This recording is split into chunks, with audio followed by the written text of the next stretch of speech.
Yosua pasal 17. Bagian undian yang ditentukan bagi suku Manasye, sebab dialah anak sulung Yusuf, ialah demikian. Kepada Makir, anak sulung Manasye, bapa Gilead, telah diberikan Gilead dan Basan, karena ia seorang tentara.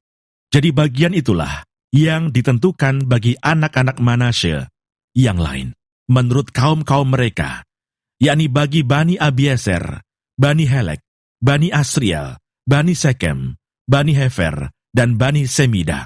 Itulah keturunan yang laki-laki dari Manasye bin Yusuf, menurut kaum-kaum mereka. Tetapi Selafehat bin Hefer, bin Gilead, bin Mahir, bin Manasye, tidak mempunyai anak laki-laki, tetapi hanya anak perempuan.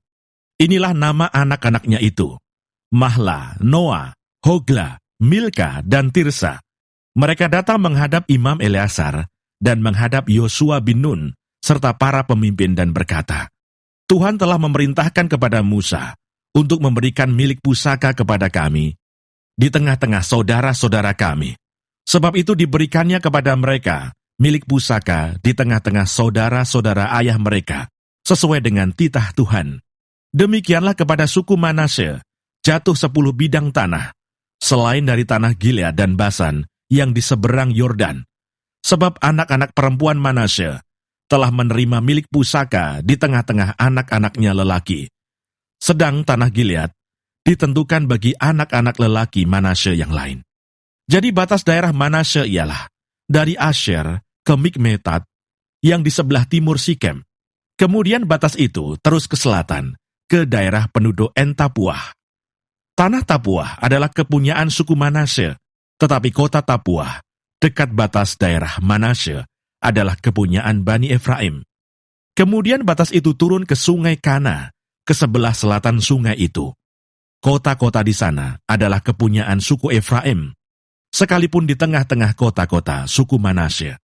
Selanjutnya batas daerah Manasye itu lewat dari sebelah utara sungai itu dan berakhir ke laut. Ke selatan daerah itu kepunyaan suku Efraim, dan ke utara kepunyaan suku Manasye. Batasnya ialah laut. Di sebelah utara batas daerah itu menyinggung daerah Asher, di sebelah timur menyinggung daerah Isakar.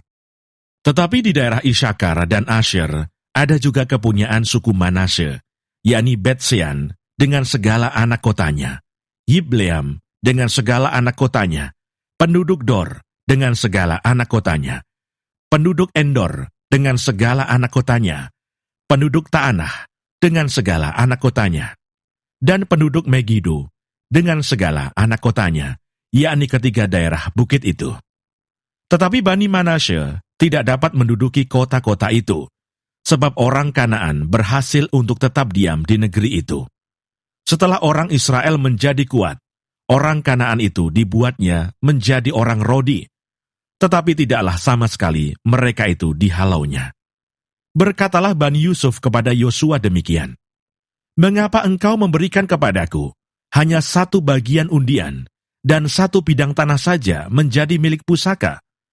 Padahal aku ini bangsa yang banyak jumlahnya, karena Tuhan sampai sekarang memberkati aku.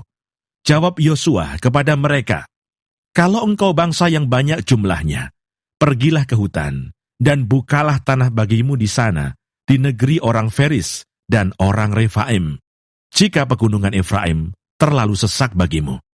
Kemudian berkatalah Bani Yusuf, Pegunungan itu tidak cukup bagi kami, dan semua orang Kanaan yang diam di dataran itu mempunyai kereta besi, baik yang diam di Bet-Sean dengan segala anak kotanya, maupun yang diam di lembah Yisrael. Lalu berkatalah Yosua kepada keturunan Yusuf, kepada suku Efraim dan suku Manasye, Engkau ini bangsa yang banyak jumlahnya, dan mempunyai kekuatan yang besar.